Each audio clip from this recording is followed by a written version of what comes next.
You're most welcome back to the Matchbook NFL Betting Podcast.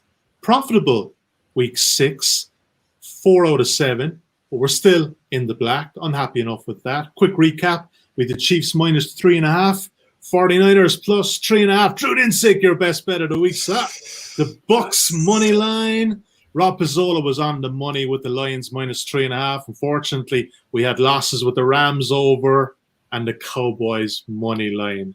Suma, the Bucs over though was the most tilting loss of the whole lot of them. Like, what did we have? 38 points at halftime. We needed 51, 52, 55, whatever the hell it was. It was tilting, mate. And I hate to talk about bad beats to start the show, but we got to talk about that one, brother. Oh, yeah. 38 points and a half. I thought, okay, I'm already counting my money. I saw a crazy stat that when a game is 38 points or more at halftime, the over hits at like 98%. Jesus. Incredible. To be fair, it was a very high over, so it was 55.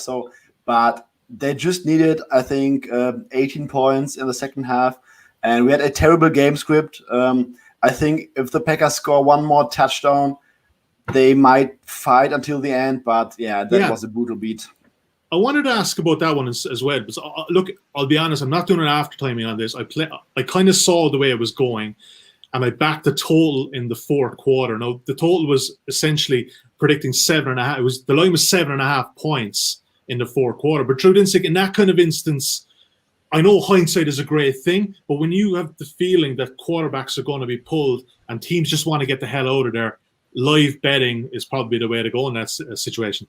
Oh yeah, for sure. There definitely are small examples like that where if you are paying attention to sort of the flow of the game, and or if you have a specific angle, like I think we might have even talked about this. Like in week 1, I feel like we talked about this when Aaron Rodgers was going up against the Vikings, and we were, everyone was pro Green Bay in that spot, and it was a great matchup for them. And we said, hey, there are going to be times when they are down multiple scores. And because of Aaron Rodgers' reluctance to really take chances and to try to throw into tight windows, you can't necessarily expect him to lead a big comeback like that. And that's kind of how that manifests. And so if you have a bettable angle like that and you see it show up live, I do completely agree with you. You can take advantage of those spots because most of the live pricing isn't, there's not enough manpower to have, traders manually keeping an eye on what's going on and adjusting things. And, it's built on algorithms. It's built on historical data. And if you have an outlier sort of example like that, jump on live, that makes total sense to me.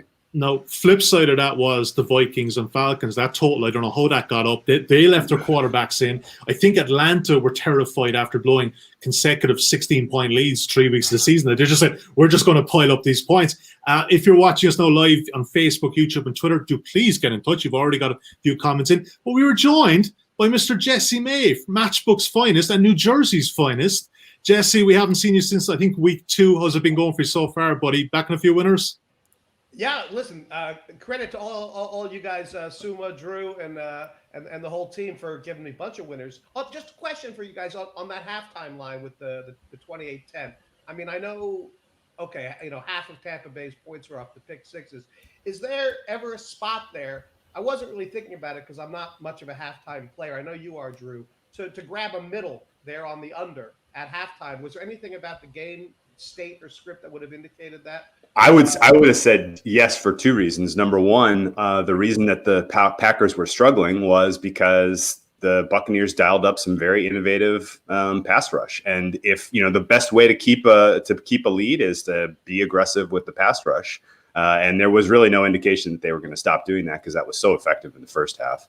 And secondly, the Green Bay Packers are a team that I have earmarked as one of the more porous run defenses. We know that very clearly from last year's NFC title game where the Niners are still running on the Packers from that game. But if and the Buccaneers are not a especially good run team, but when you're going up a defense that concedes that many yards on the ground, the likelihood that they can put it away with the rush, their own rushing attack and the pass rush that they had in that game to that point, it did kind of spell a good spot for a middle. What was that line? It must have been about 8-point middle there. Oh yeah, it had to be. I would have guessed it would have been about 24, which would have put it at not at 18, but about 12-ish points. Yeah. All right, gentlemen, let's move on to week 7. We've got some really good games coming up. We're covering the Steelers against the Titans, the Bucs, Raiders, Seahawks, Cardinals, Panthers, Saints, Bears, Rams, top dogs as ever. 2 out of 3 again last week, gentlemen. We're going to click it one day. It is coming, but we're still turning a profit on those dogs every week, which is no mean feat in the current landscape of the NFL. And of course, we'll also do best bets. First game on the docket today, the Pittsburgh Steelers head down to Tennessee to take on the Titans. Jesse, give me some betting at Matchbook currently, buddy.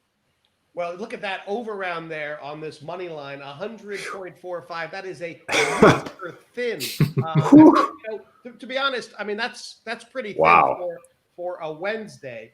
Usually, always get that tight by Sunday, and so you can kind of keep checking. But 1.89 for the Steelers.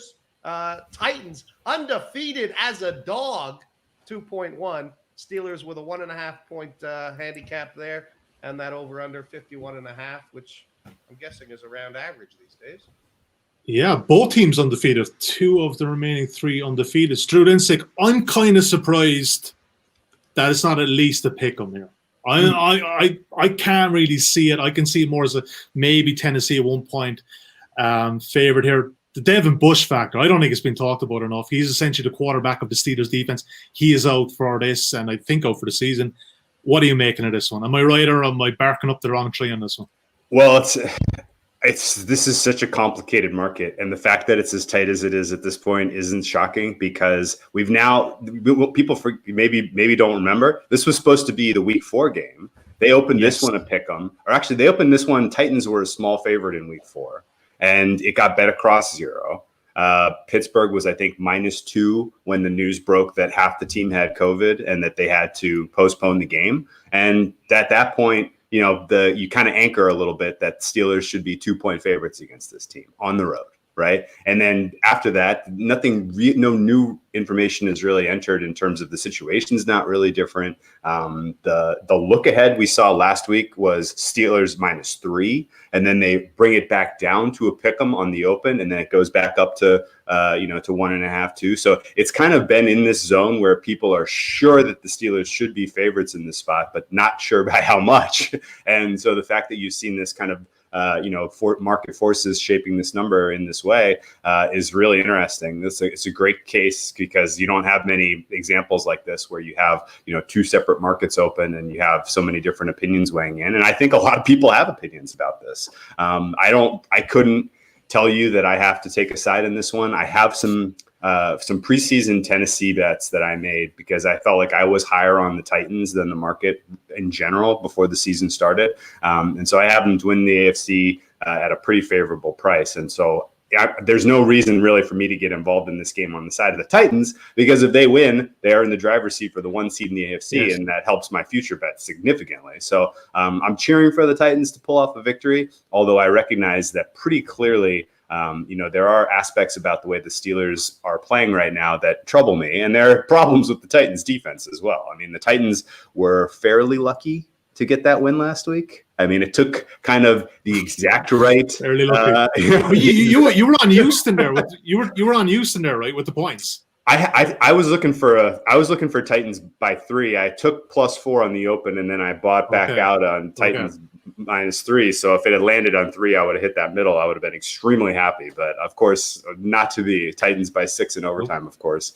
But the Titans defense really got exposed in that one because they can't generate a ton of pressure. And if you are going up against a quarterback and you can't get pressure on him, and that quarterback has a diverse set of weapons in the passing game, then they're going to score points on you, which, really, I think presents a problem in this matchup because the Steelers can do it to so many different ways. They legitimately have 4 they have 4 wide receiver 1-2s, which is crazy in today's NFL that you have that many players that you can really go to in the passing game. And it makes it incredibly difficult to defend even if you are a good pass defense, which the Titans are not. And so I think it's going to be pretty imperative that the Titans do a little bit of, come in with a little bit of a ball control kind of approach here and really try to play a little bit of keep away, because I don't think that you want to get into a situation where you're down 2 scores to the Steelers team, and then they can really dial up the pass rush on you, which is, they generally can get pressure with just their front four, which is not common across the NFL. There's not a lot of teams that can do that. Titans are going to be without Taylor Lewan in this game, which I think could potentially be a problem. And you're right. The no one's really talking about the Devin Bush, but that's sort of, there's sort of a defense doesn't matter as much in a handicap like this, in today's day and age. And, realistically, I don't know how the Steelers pass defense grades out as well as people think at this point. They've played really nobody from a quarterback standpoint. They got pretty fortuitous last week going up against an injured Baker Mayfield without his best offensive lineman on the field. So, this will be quite a serious test for the Steelers pass defense as well, which I think opens up the door for why is this game anywhere close to an average NFL total? The current NFL totals have cranked up to 51. Is this really 2 average offenses going head to head? Not in my opinion. No. So they're both averaging 30 points a game, Drew. And I mean, like you said it, open 52 and a half, 53. And at the time of recording, it's 51 and a half. So it's been backed. Sumo, what are you thinking on that total? Just for example, I mean, like I said, both of these offenses, I don't know where there's a whole lot of stops and they're very explosive. The only thing that I could be thinking of why this under is being backed is that there's going to be a hell of a lot of run plays here that will burn the clock. But where are you lying on this one so far? So I would not rush to bet the under in this one. I think the problem for the Titans could be if they intend on establishing the run game, because like Drew said, they will be without Taylor Lewan. They're already without their right tackle from last year, so they're going to start Dennis Kelly and Ty Sambrailo at left tackle and right tackle, and they're going to face the best defensive line in the league, the best run defense in the league. So if they really plan on going run first against the defense, I think that will not work out. But I think that passing game around Ryan Tannehill is for real. They are playing much better than I anticipated. I think Arthur Smith is doing an incredible job this season, and they're getting Corey Davis back. And Corey Davis has really emerged this season. I think Pro Football Focus grades him as the 11th best wide receiver this year. He was on the COVID IR list. So they now have AJ Brown, Corey Davis, and Adam Humphries in the slot. They could get Jonnu Smith healthy for Sunday. Yeah, he's touch and go, I think. Yeah, he's touch and go. Yeah. I think he had a minor ankle injury. So Ryan Tannehill has his full arsenal of weapons. And I think if they try to get out the ball, they will have success against that secondary, because the Steelers, like Drew said, they have played nobody defensively. All their metrics are in the top 3 in the league, but they have played nobody. And this is the first real test. I think they didn't really look well against the Texans, got some key stops, but I think Ryan Tannehill should be able to move the ball, but Arthur Smith should not intend on running the ball so much against this front. And on the other side, like Drew said, the Steelers should also have success against that Titans defense. They can generate a lot of pass pressure. They don't have a great secondary. They might get Adoree Jackson back, but I think that's 50-50. And the Steelers, it's the first week this year where they have Chase Claypool, Deontay Johnson, and Juju Smith-Schuster as their starting wide receivers. Deontay Johnson, I think he's basically out since week 2, and Chase Claypool has started in week 3 for the first time. He had like 20 routes in weeks 1 and 2. So, I would definitely not rush to back the under here. And I think the Pittsburgh Steelers shouldn't be high favorites in this one. So, the more this line is trending towards the Steelers, I might get more interested in the Titans here. I think, Drew, we talked about Arthur Smith around this time last year. And look, let's be honest about it. He was a nobody, but he seems to be a smart enough guy that it's not all going to be about Derrick Henry. He knows that, look, and it was similar against Minnesota early in the season. He adjusts accordingly. If it needs to be Ryan Tannehill, that is your winner and your key player. He will go that way. And look, Drew, come on, we got to be taking the over here. 51.5. If this is the new average, for sure. Like, I mean, this got to be played. Is it greedy? Is it greedy to wait for the 51? Is that too greedy? Key number. It is 30-21. Yeah. It's a key number in concept, but in terms of how this game plays out and the likelihood that we're trading scores and that's sort of the team with the ball last wins, and even overtime's obviously in play. Like the market is telling you, this is a very close game. Yes. This entirely could go extra. This could go extra time here. So I like the over in the spot. I think that's the best way to attack it. I'm cheering for the Titans to pull off the victory. I don't think home field advantage is worth anything. I think Arthur Smith is done. He has matured extremely quickly and gotten to be one of my favorite play callers in the NFL. Ryan Tannehill, he scripted this offense in a way that it is taking advantage of what Ryan Tannehill does best. Ryan Tannehill is playing at a top 5 quarterback level after being left on the scrap heap like a year and a half ago. Like this is as cool as a progression as you've ever seen from a player in the NFL. And a ton of the credit goes to Art Smith. And, I know that people look at what Derrick Henry did last week and they think, well, this is the guy. Like, look how good he is. But he's a boom and bust player. This is not a good matchup for him at all. The D line for the Steelers gets a ton of pressure on running downs. And, if he can't get past the first line of big bodies there, then he's, there's going to be a lot of, 1 and 2 yard, tackle in the backfield type of stuff. But if he can get past that level, if they can open some creases for him, and he's going up against the linebacking unit that's missing Bush, that, is generally not quite as good from a tackling standpoint in the secondary, then you could see him bust some huge plays. It's a nice setup for the over. I think the Titans eke out a win here. I'll say 28-27. And it gets us over that 51. Yeah, last 9 Titans games at Nissan Stadium, average of 60 points. So I can see it kind of going that way. Also on Ryan Tannehill, we maybe underestimate play calling sometimes, but his last play caller in Miami was who? The quarterback guru himself, Adam Gase. So that should tell you its own story. Coaching, defense may not matter, but coaching sure as hell does. All right, guys, let's lock in that over 51.5 and let's just real quick. What else it tells you to do? Take a chance on Sam Darnold. Offer him a trade. Offer a trade to the Jets. Get Sam Darnold out from under Adam Gase and see what he's got. If Tannehill was this good. I've thought about this in the last couple of weeks. We'll give 2 seconds on this for 2 Jets fans that are on this. But I mean, if they land the number 1 and Trevor Lawrence wants to come out of Clemson, which I think he does, then I think you've got to go with Lawrence. And I get it with Darnold, that there's enough there for him to be a starter in another team. But I just think if you put Lawrence and Darnold together, and it's just that Lawrence is a better player. That's just the facts of the matter. We could spend another half an hour on that. We won't. That'll be our Jets podcast sometime soon. We'll do that some other day. Jesse May, let's move on. Bucs and Raiders, Sunday Night Football in Las Vegas, Nevada. What's the current betting at Matchbook's at?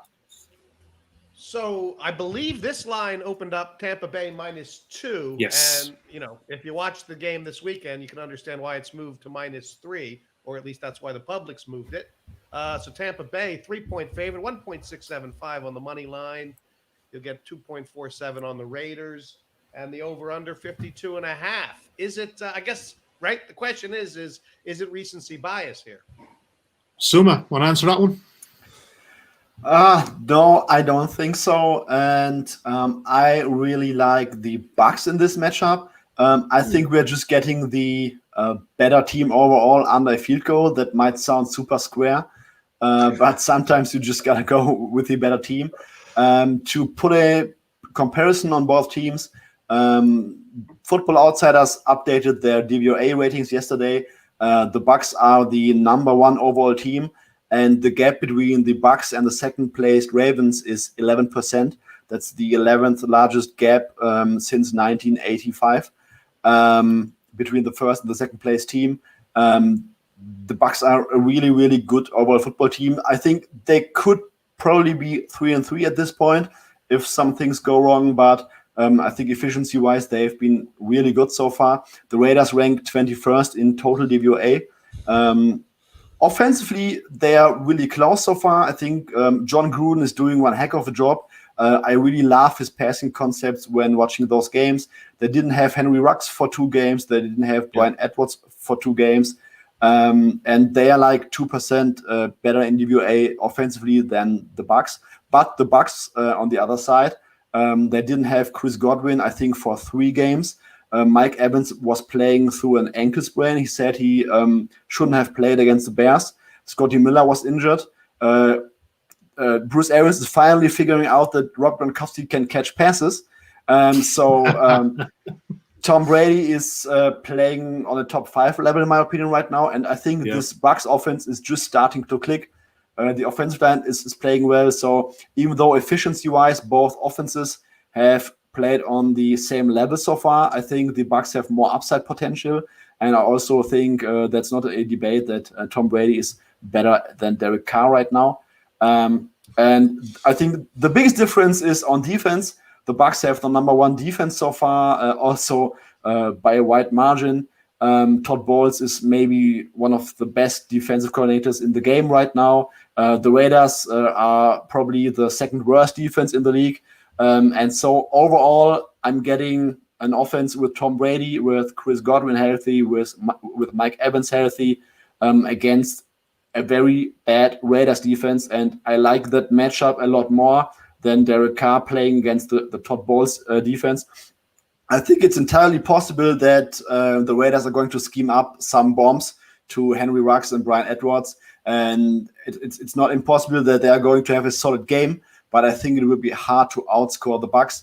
And I think the Bucs defense is able to generate a couple key stops here and there. So I really like the Buccaneers in this matchup at or below 3. Below 3, yeah. So look, there's plenty 2.5 there. Matchbook. I'll get a price off that for Jess in a second. But I expect a seriously heavy dose of Ronald Jones here in this one. I don't think that Raiders rush defense is very good either. And I also, just before I come to you, Drubs, I think you may have a differing opinion from Suma on this one, but I also think that a lot of what the Raiders do offensively is probably built on the run, you know, and if that Tampa Bay defense is as good as against the run as we think it is, then I don't know. I think that offensively the Raiders could potentially struggle here. But Drew, set us straight. Why are we backing the Raiders? So, man, this is kind of interesting because I agree with Suma on so many things, but for whatever reason, we are really far apart on Tom Brady and Derek Carr. I have through this portion, you know, through 6 weeks of the season, I have Derek Carr as a top 5 quarterback in the NFL.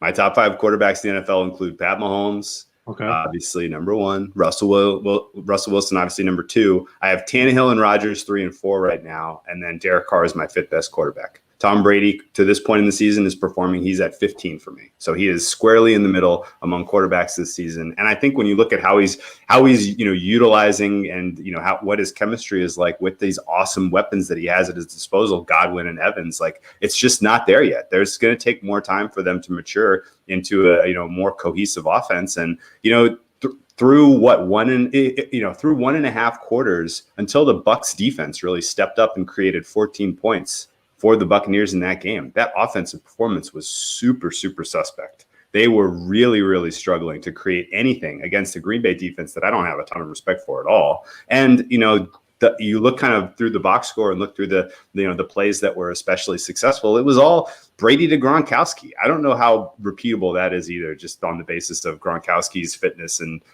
his ability to create separation in space and do it 2 weeks in a row.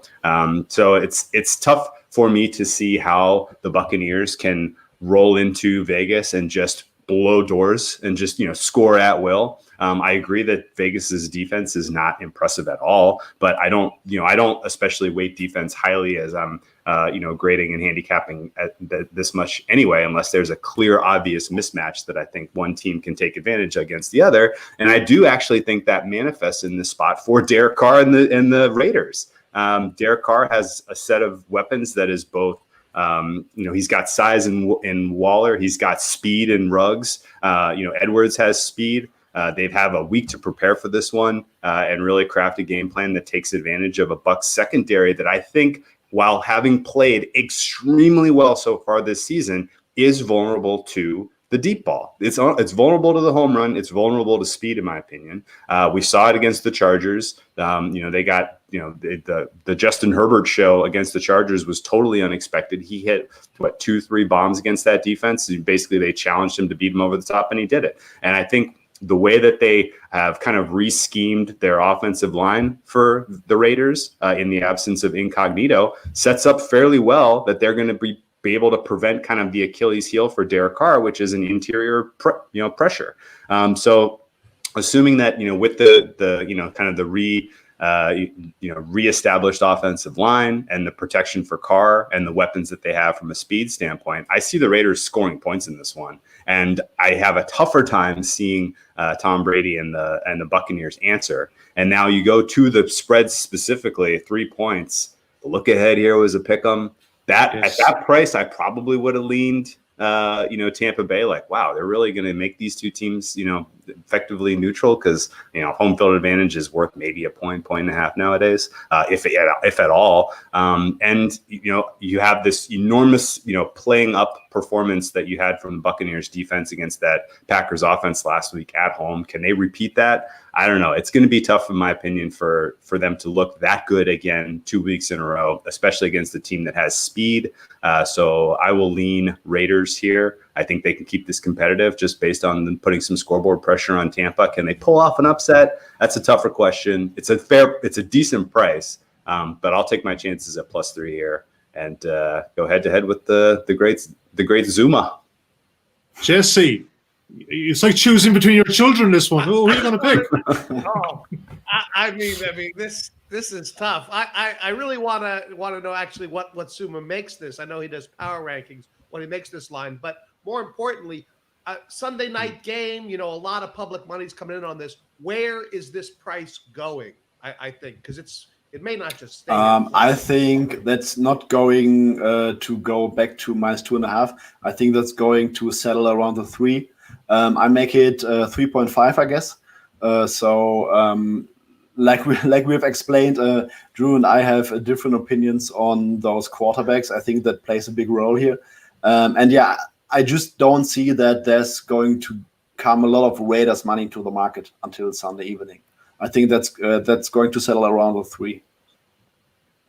So I think what Jesse was really trying to ask you there, Suma, is have you bet this already? That's what he's trying to ask. No. All right. So Jesse, a cool move, yeah. If you're going to get, if you want a fair, I agree that I think this lands at a flat 3. I don't think there's a ton of enthusiasm to back the Raiders at 2.5. But there will be people who just number grab 2.5 for the Buccaneers, which will probably put a little bit of tilt the market a bit. I do think this lands on 3.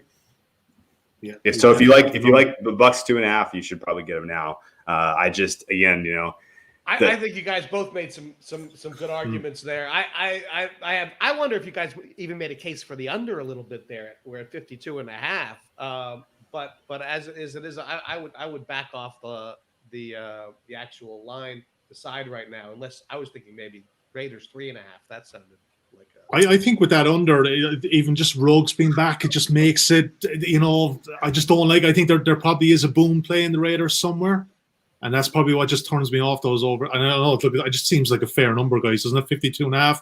It just seems like it'll get a lot of action either way. Yeah.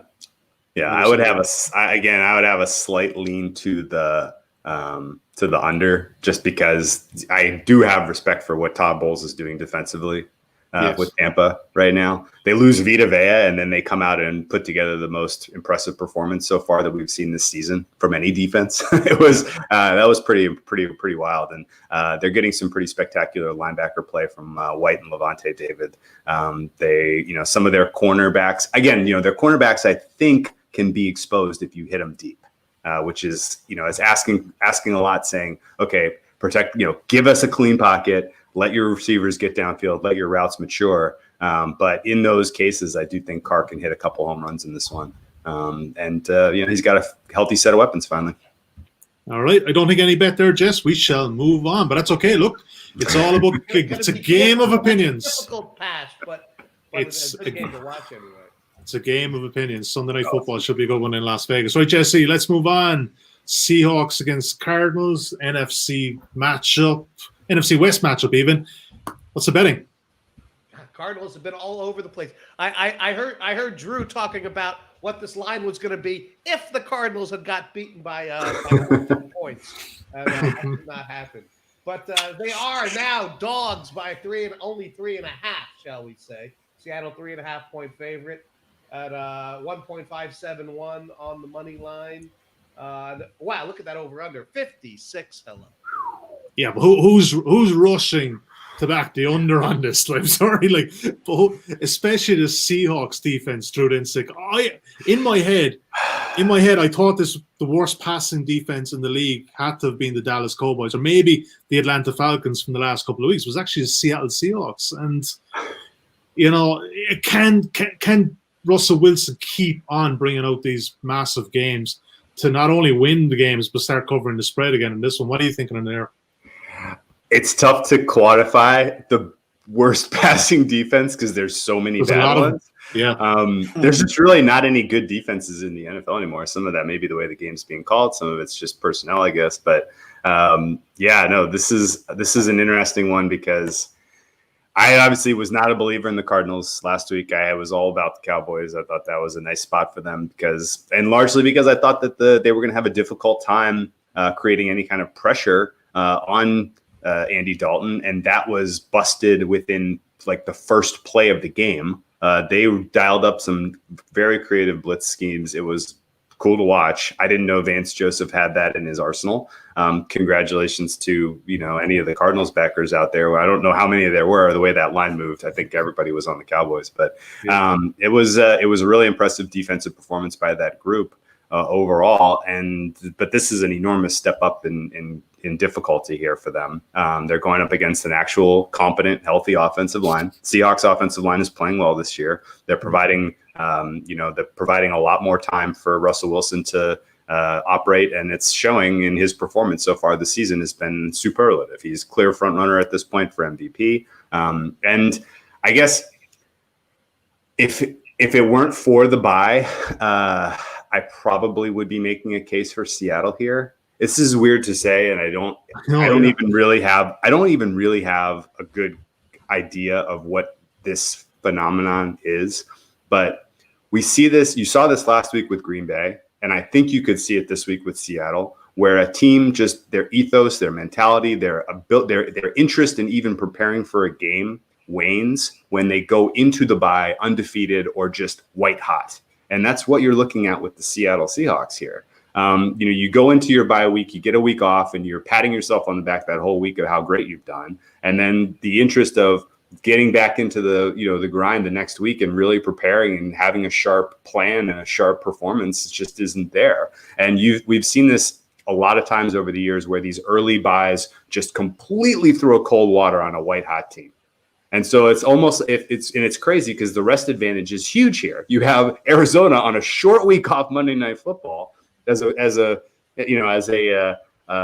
short home dog here, and there's not much interest in the market in Seattle, even at minus 3.5 when they have the MVP and they're undefeated, and so it's a little bit of a difficult spot here to pick a side. I would lean Seattle at 3.5, but I'm not going to play it at that number. And if anything, I think just the way that the secondary is performing for Arizona, this is going to be a real test for Seattle's offense and their passing offense, especially. The best passing defense they faced so far this season is probably Miami, which is. They're good, but they're not especially good. And, you now have a pretty healthy and high-performing secondary for this Cardinals team. It's going to make it a pretty tough go for Russell Wilson. I think the right way to attack this with this enormously high total is either to take the under or to look for player prop unders in the passing game for Seattle, because I don't see how, number one, you could see Arizona play a pretty keep away style here. They're rushing, they're rushing EPA with Kyler Murray breaking the pocket and kind of adding to their ability to, have these slow, meticulous, methodical drives is pretty clear. They can play keep away from Russell Wilson. And even in the chances that Russell Wilson's going to have with the ball, the secondary is playing well enough that it's going to be a tough test for him. So I would look for Russell Wilson and just passing under player props in this one, or to take a swing on the under 56. Yeah, no, it's a good case. And look, with Arizona, you think too back to the start of the season, Kingsbury comes in there and Kyler Murray, you think this air raid offense, this fast snap. But like you said, they're matriculating that ball down the field at kind of a slow. They're doing what suits them. And they did that on Monday night. No, obviously they had those big, boom plays as well. But for the most part, I mean, he only threw the ball 24 times. So that doesn't strike me as an air raid offense. I think Kingsbury is definitely adjusting to what works right now against the opposition. Suma, I kind of didn't really want to take this under, but Drew made a good case for it. But look, come on. Are you going to tip us over the edge here with this one? So Drew makes a very good case, and I think the key question for this matchup is, can the Cardinals offense produce through the air? And the big problem for the offense is that they haven't been really consistent. They rank like below average in DVOA. Their success rate is not high. They always have these boom or bust plays, and they make like 2 great bombs down the field each game. Yep. But against the Cowboys, they I think I saw the tweet on someone else's timeline. If you take away those 2 big bombs from Kyler Murray, he had like 40 passing yards on 22 attempts. So they had only 9 pass completions the whole game against that Cowboys secondary. I think they have a really hard time throwing the ball this year. But on the other side, they are successful because teams can't stop Kyler Murray on the ground. The Cowboys couldn't really catch him on the ground. And I think that's going to be the key matchup. Can they throw the ball on that Seahawks secondary that is not really good this season? I think on the ground, Seattle, maybe Jamal Adams comes back and they put a spy on him and they blitz him on the edge all the time. Maybe he can catch up to Kyler Murray on the ground. But I think the question for this total is, can Kyler Murray throw the ball 60 minutes against that secondary?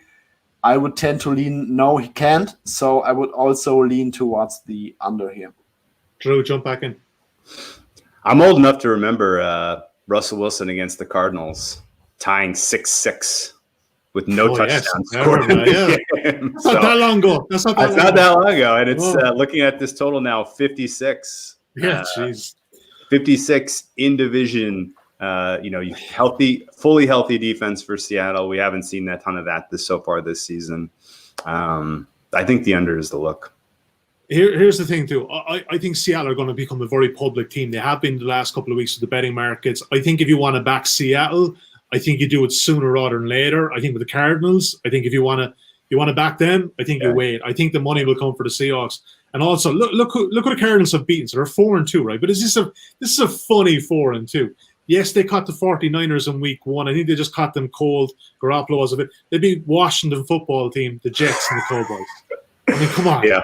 Come on. What was that? Okay, Kyler Murray had 40-something passing yards outside of those 2 huge plays. And honestly, the big plays for the Cardinals against the Cowboys, that wasn't innovative scheme. That wasn't players making plays and winning their one-on-ones. That was Cowboys' complete failure in terms of basic defensive concept. Yes. That was crazy. Those plays were so poor on the Cowboys' defense. And as suspect as Seattle's defense is overall, they're not that bad. They at least know basic technique. So. We hope, but absolutely. And Zeke putting the ball on the ground a couple of times as well. True. I don't know. This Arizona team, I think if you're buying into them on Monday night, I think buyer beware. All right, let's put in under 56. Let's go for it. I mean, also, I think you guys were talking about it last week. The narrative all season has been Arizona's the over team. That's you've seen that in all the media because of and everything. And I think you guys were saying, maybe it's really not happening. Now is actually a time to jump on that. Before everyone catches on. I think there's been one game that they've gone over the closing total, and that was week 1, right? And that was by 1 point. I remember that game a couple of weeks ago against Detroit. What did that total go off? Like 57 or it opened like that? It was never getting over. Yeah. Never getting over. All right, gentlemen. Under 56 to play. 2 total plays already in the card. Jesse, let's move on to the Panthers and Saints. I've actually lost my screen sharing capabilities here, Jesse. So just call the prices. Carolina Panthers at the Big Easy. There you go. We've got New Orleans Saints -7, full touchdown. You can get 3.92 on the Panthers. The Saints are a little bit juiced towards the 7, and the over/under 51. Boy, nobody likes the Panthers. Like, the thing about it is, I mean, so I'll come to you first for this. I think the look ahead here was the Saints -6.5. Then it bounced up to 7.5. Now it's settling on the 7. I don't know. I'd have trouble laying the Saints -7 at home at the moment. Look, -7 anywhere. I mean, whatever even home advantage counts for. Carolina, yes. We expected that last week. I think, Drew, you very much touching it. That is just a bad matchup for them. Carolina getting points on the road, they're a well-coached team. I'd have a few doubts about the Saints, but look, what are you thinking on this one? I make it exactly 7.5, so I don't really have an edge there. Gun to my head, I would probably take the Saints at -7 because I'm having a hard time not seeing the Saints offense be successful with Michael Thomas back, coming off the bye against that Panthers defense that are still down like 2 or 3 defensive line starters. I don't really see how this defense is going to get many stops against the Saints. On the other side, the Panthers offense is playing much better than we expected. I think Joe Brady is really making a case for a head coaching vacancy at some point in the future. But I don't really know what to make of the Saints defense. They've been playing worse than I expected, but they have played a very tough schedule. They had Tom Brady, a solid Vegas offense, the Packers, the Lions offense with Kenny Golladay back, and DVOA actually has them ranked 8th on the season, which does really fit the eye test, but I think there are some crazy schedule adjustments. So I don't really know what to make of the defense. If the defense, for whatever reason, starts to playing a little bit more towards preseason expectations, I think that Saints team is really a complete juggernaut. And yeah, if you put a gun to my head, I would probably try to get the Saints at -7. I would not rush to back the Panthers here, but I would guess that Drew is going to make a very solid case for the roadside. Yeah. Before he does that, I found this kind of fascinating regards, and you touched on there regards Joe Brady. We go back to coaching. You saw what he did at LSU last year with Joe Burrows, and prior to that, obviously, he was with the New Orleans Saints. They have averaged Carolina offense 396 yards a game. Now, Saints 388. If I told you, Drew Dinsick, through 6 weeks that this Carolina offense would be, ahead of this Saints offense, you'd have probably laughed at me. Teddy Bridgewater and no Christian McCaffrey. Coaching is important. This is not new information. This is not new information. Joe Brady's done a great job, and realistically, the absence of Christian McCaffrey has unlocked some of the potential of the passing offense and what Teddy Bridgewater can do. There's pretty clear statistical evidence at this point that lots and lots of targets to running backs in or at or around the line of scrimmage. It's not a great plus EV play, and the Panthers were doing that a lot when Christian McCaffrey was healthy. You take those targets and you turn them into downfield passes to DJ Moore and Robbie Anderson. You're going to have more success with your offense, and they learned that by accident. To go back to Jesse's point of no one likes the Panthers. I mean, this is classic. How many times have we seen this in the NFL? Yeah. How many times have we seen this? The Panthers win 3 weeks in a row as underdogs. Yeah. Nobody believes in this team. They finally go off as favorites, and they get clowned by the Bears.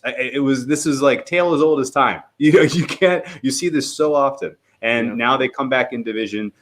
I got them at 7.5. I like it mostly because of the number. I think this should be inside 7. And so if you're going to give me outside 7, I'll take that with the dog. To your point, Sully, the EPA per play, the advanced statistics that you see for Panthers and Saints offense so far this season has these guys effectively at a dead heat. Like these are both a little bit above average offenses in today's NFL, which is, again, crazy to say, given that we came into this season expecting the Saints to be an 11-win juggernaut to challenge, to take control of the NFC, and the Panthers might have been the worst team in the NFL. People thought, they were in the running for the number 1 overall pick, and so.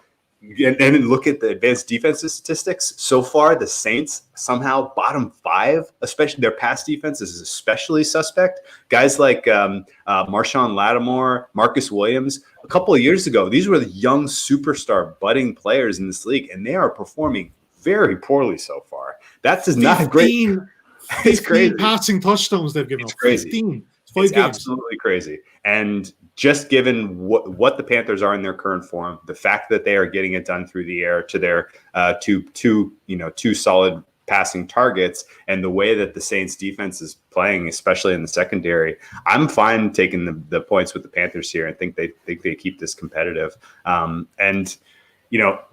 A ton of decision making that you have to do this time of year comes down to weighting your prior versus what the information we have so far in this season. And obviously, if you're 50-50 at this point, you see 7 points.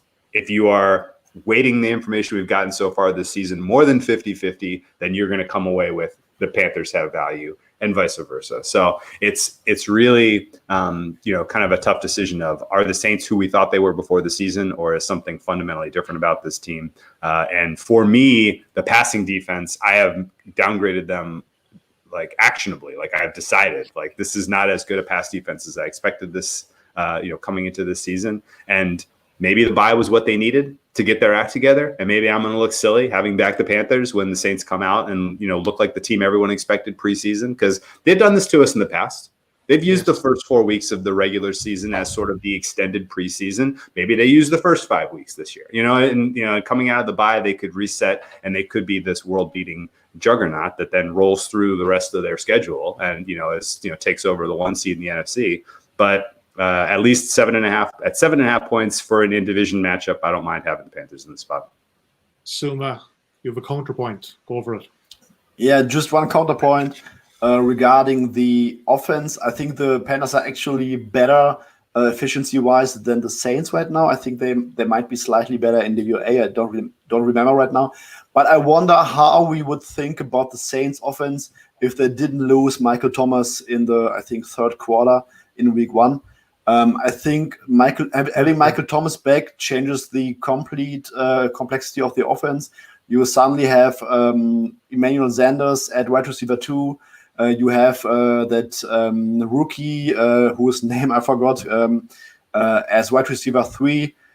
Alvin Kamara out of the backfield. I think with Michael Thomas back, this offense is going back to the top 10 level that we expected before the season, maybe even a little bit higher.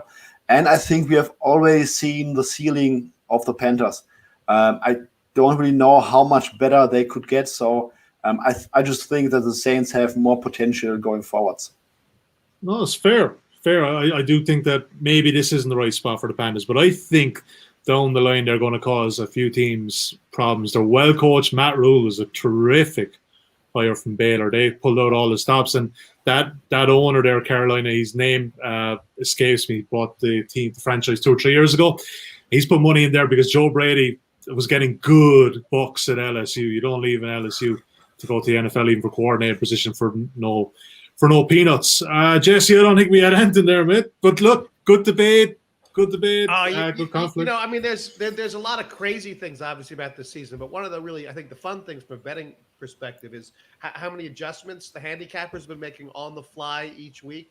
And from that point of view, it is actually so much fun when you guys totally are both, everyone's going one way because you feel so great about a bet. This one, I would right now, after hearing that, I would love the Saints minus 6.5. and Carolina plus 7.5. Beautiful middle 7 there. That would be the best way to watch this game. I think overall, the spirit of this show reflects this week 7 card in general, which is that this is a tough week. Week 6 last week, like we were kind of all rowing the boat in the same direction because there was some pretty obvious stuff. this week is real tough. Yeah, it absolutely is. All right, gentlemen, let's move on to the last main game we're covering. Bears head into Sofia, whatever the hell that's called, in Los Angeles. Jesse, current betting at Matchbook. What are we looking at? Looks like the Bears a big dog. 3.26 on the money line. The Rams, you have to lay minus around 250 or so. 5.5 points, slightly juiced to the Rams. Low total of over under 45. I mean, speaking of great debates, I have loved hearing all these conversations about the Bears quarterbacks. And to me, that's great stuff. It's not really a debate. they both stink. Well, which one is worse? Yeah. Well. Yeah. Drew, this total open at 47. You surely played the under here. This game, and I know this number is 45, and it's a very key number, 44.5. I can't. How outside of first team to 20 wins this? I just don't see where the points are. And we have precedent for this fixture in the last couple of years as well, that it can be a bit of a snooze fest. Bears defense really good. I don't know how Goff puts up much of them. And then Jesse already touched on it. Bears offense pretty poor. Unders all the way, surely. Well, I mean, I will say that the under at 47 was fair. Fair play to the under. 45, you're getting real low. I mean, realistically, if you want to know how this goes over, it's defensive scores. The Bears are fierce on defense. Everybody's kind of figured that out now. The Rams obviously have players that can take the ball away. And you have, Aaron Donald did not look great last week. They neutralized him. Trent Williams and company up in San Francisco really put 1-2 hats on him. No problem, taking him out of the game. Bears are going to have a tougher time with that. They haven't really gone up against a force like Aaron Donald so far this season. So it'll be interesting to see if he can be a disruptor and really a game changer. Interesting situation at play last week for the Rams. It was they were at the tail end of a lot of travel. Yes. 3 trips to the East Coast. By the way, they go back to the East Coast again next week. I don't know what they got. The Dolphins next week. Yeah, so another trip east. They go up again. First ever game we'll ever see Tua take on the Rams. Yes. Tua Tagovailoa.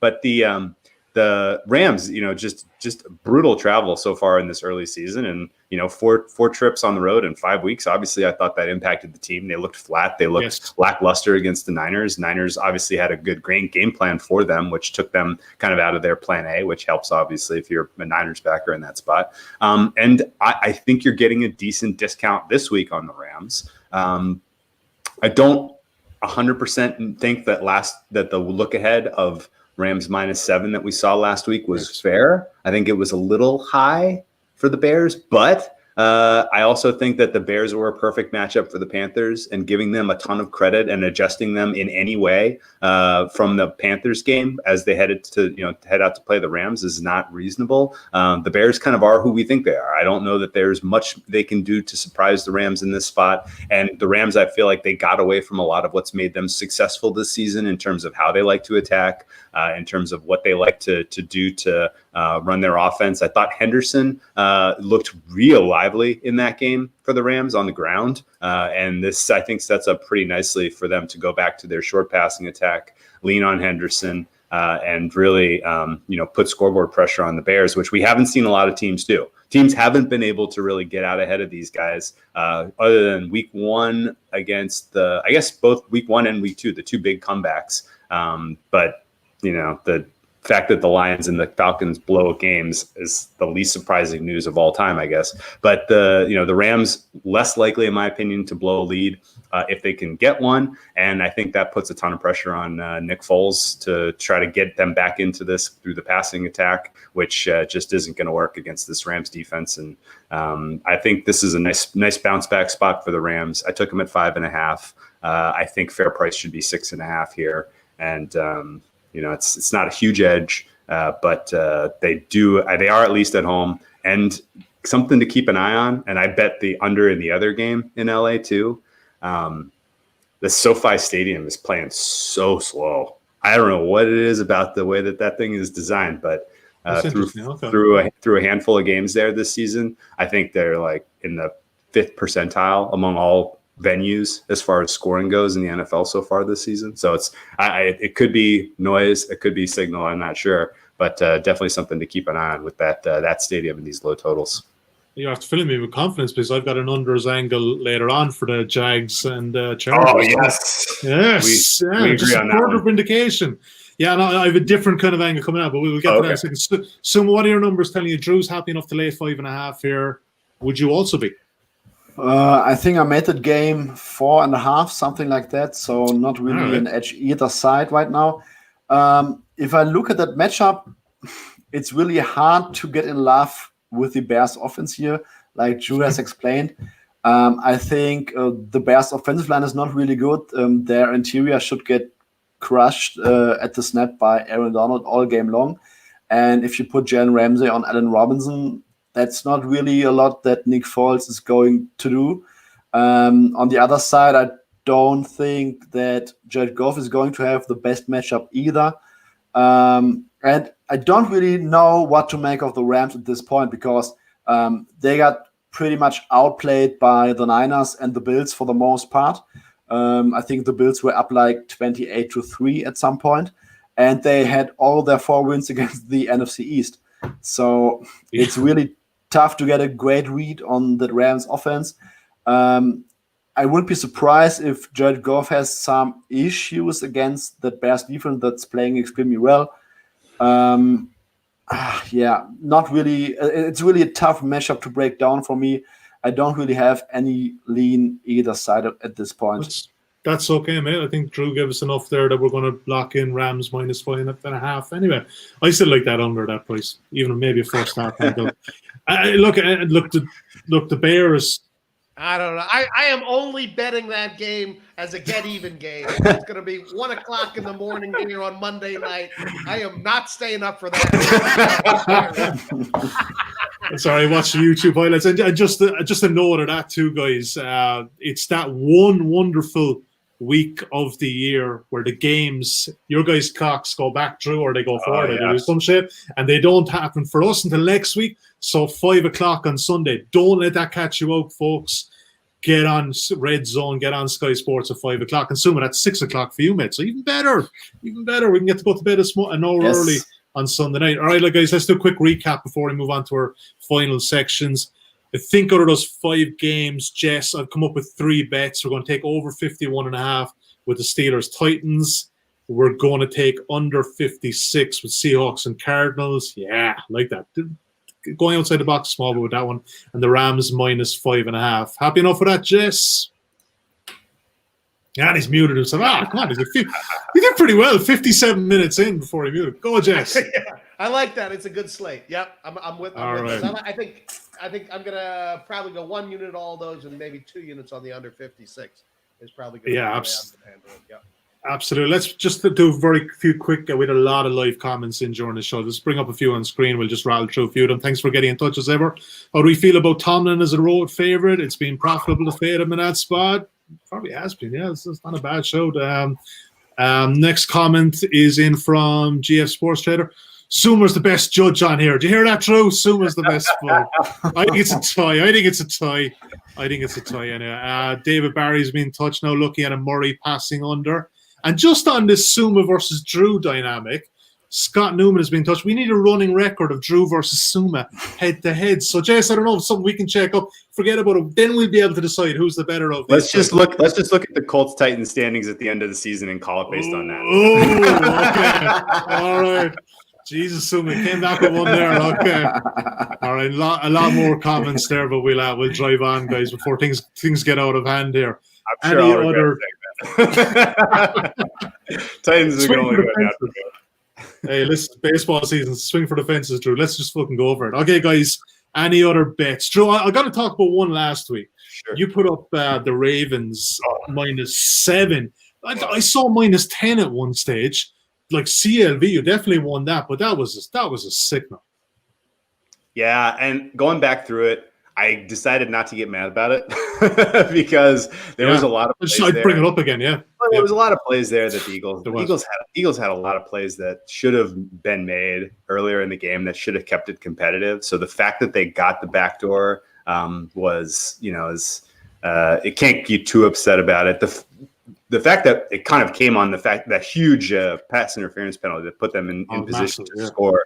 I would have loved it if that had landed on 8, then because then you can get up and be like, see, closing line value matters. You got to get an early number.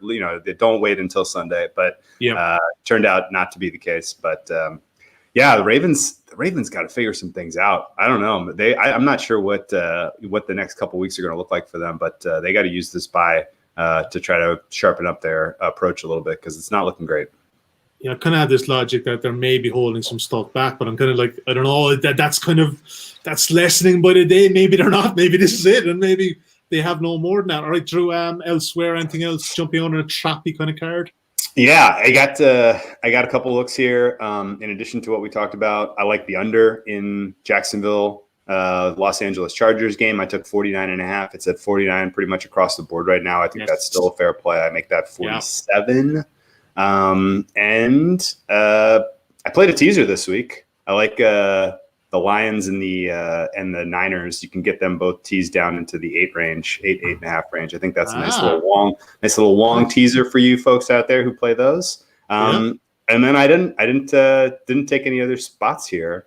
Although, best laid plans last week. We were hoping to get a real giant juicy number on the Washington football team against the Cowboys, and now the Washington football team is favored. So, oh well. Didn't end up playing that game. Best of luck. So, anything else? We'll get to top dogs and best bets in a second. But anything else they're jumping out at you? Don't forget, you can also follow Suma at insights.matchbook.com. So maybe that's what's coming later on the week, Fabian. Just one question for Drew. Is there any reason to take the over in the Washington-Dallas game? I just thought about it yesterday, and I just thought that the Dallas left tackle is going to knee surgery, is going to be out. Zach Martin probably out. So that line's going to get crushed by the Washington front seven, right? Yeah, the defensive scores are possible. That's maybe the only thing that's really, but it's awfully high. It's awfully high for two. Andy Dalton under pressure is one of the worst quarterbacks in the NFL. And they can't give him a clean pocket. And if this turns into redemption game for Zeke Elliott, then this could get real ugly in a bad way for the Dallas Cowboys. I don't know. You need Tony Pollard out there. Yeah, seriously, so much more lively. Yeah, imagine paying Zeke Elliott. Oh gosh, and Byron Jones on the other hand, you let him walk out the door, and he is playing his butt off in Miami. He is playing so well. Well, imagine paying any running back anymore. I don't know. Right. Seriously, I don't know. Yeah. All right, gentlemen, top dogs 2 out of 3 again last week. What do we hit? We definitely hit 2 out of 3. Bucs were 1. Great show. Was that you, Skuma? Bucs and the Bears came in. The Bucs and the Bears came in, and the Cowboys let us down. Oh, yeah, that was a tough one on Rob. And it pained him to even pick the Cowboys last week as a Cowboys fan. But CLV, he got a 2.26. They were going off at 1.81 on Monday night. So there you go. Look, that sometimes it does matter, sometimes it doesn't, unfortunately. This week, Drew, moneyline dog. It's tough, man. I only have 2 dogs in my card, Tampa and Carolina, and solely based on price, I have to take Carolina. I think that game should be, that game should be about 2 point. What did I make it? 2.8, and I think you said it was 3 point something. So that's the biggest edge I have on a dog. Carolina.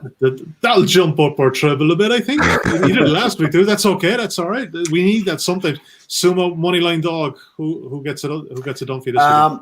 I gotta be honest. I don't know if I'm going to end up betting it, but I wanted to take a dog that is higher than a 3-point dog. So I'm going with the Texans here, and I think if David Bakhtiari, the left tackle of the Packers, is not going to play, I think he left Sunday's game. I think the Texans are going to be live in that game. All right. I like it. You've been pretty good with these as well, Suma. So Suma took one that's over 3 points. I didn't take one. I kind of cheated here. 2.1, the Titans currently a matchbook. I think they should be favorites. I think they get the win on Sunday night, so that's where I'm going there. Jesse, I think it pays 14.0. That's right. It does, 13 to 1 on that. 13 to 1 on that. That sounds all right. Yeah, Jess. I don't know. We're 2 out of 3 like for the last 4 or 5 consecutive weeks, Jess. So I don't know. Something's got to give at some stage, man. I mean, look, think that's how this works. If we're in wonderful shape here, it's like a 12 to 1 shot that we're getting 14 to 1 on. So, we're still going to lose 88 out of 100 times. Yeah, so absolutely. Look, we're still hitting two out of 3 dogs every week. I think that's pretty. Lock it in there with the not too big a bet. Yeah. Need some variance. I think Absolutely. if people aren't round robining these by 2 at this point, I don't know what they're doing. Exactly. Yeah. It's definitely a pretty foolproof way of going there. All right, guys. Week 7, best bets. Drew, as the clubhouse leader from last week, you absolutely nailed it with the 49ers plus 3.5. Went off at 2.5. What's your best bet this week, man? It's tough. I'm gonna go with the Raiders plus 3. I know I'm on an island at home against Suma. I think the Raiders keep this thing competitive. So I'll take the plus 3. All right. Suma, your best bet, man. I'm going to take a game that we haven't talked about. Yes. But I went with the Detroit Lions money line earlier this week. I think the price has come down already. I don't know the current matchbook odds. I'll find out for you in 2 seconds. But yeah, what's the basis on that, Suma? I think that especially my preseason prior comes into play here. I think the Lions have played significantly worse than we had expected before the season, and they are almost back to full strength. I think they are the better team. I think that should be a pick'em at best for the Lions here. They should rather be slightly favored, and I think they're going to beat the Falcons this week. That's big value. 2.2 on Matchbook you will get. Oh, so, nice. Yeah. So not a massive difference there. Suma obviously got the better of the price, but it's still 2.2, and you maybe see a lot more Lions money come later on the week. Right, gentlemen, I'm going to throw a best bet in here as well. I touched on it already. I really like your angle there, Drew, earlier, under 49 with the Chargers and Jags, but similar to when you like an over, but you fancy one team to kind of get that total. I think on this side of it, I'm going to take the Jags team total under at 21.5, judging by the current numbers. And the reason being, basically, I just think they're absolute rubbish. I think the Chargers are probably one of the better 1-4 teams out there. Look, they've been competitive against the Chiefs, the Saints, the Bucs, the Panthers, all good teams in my book. So I think this Chargers team do enough. I think that defense is playing quite well at the moment. Maybe not in the metric stakes. Gus Bradley's calling some pretty good plays there, and they're all playing for the coach. They seem to be playing for each other. I don't get that with the Jags. I think that key number 21.5, even if it's maybe 20.5, I still have a nibble on the under there. But yeah, give me the under and the team total on the Jags, and hopefully we'll have a clean sweep of best bets. I like it. All right, we're out of time. Jesse, thanks for joining us, buddy. Good to see your face. Good to see you. Thanks for all the content, guys. I need to get off and start punting here before the line. Good luck, everyone. Don't bullshit a bullshitter. I know you've been betting these already. Like when you mute your mic, when you're muting your mic, that means you're betting something somewhere, man. I know what you're up to. Fabian, Drew, thanks as ever. Absolute blast, these guys move long. I mean, Oh yeah, yeah. World move. You got to be fast. Suma moves them and Drew moves them on Sunday nights with Andy. You can hear the guys on their Periscope getting pissed off that they're giving out lines and they're not even getting down themselves. That's tough sledding, Drew, when you're giving guys lines and you're not even getting down yourself. That's tough going. Yeah, all right, guys, we're out of time. Thank you as ever for watching or listening today. A tough week 6. Tough week 7, but we got? We got 6 or 7 best bets. So yeah, we'll get some. We'll get some. Thanks again. You can join us again next Wednesday. As ever, best of luck with your bets, and we'll chat to you then. Stay safe.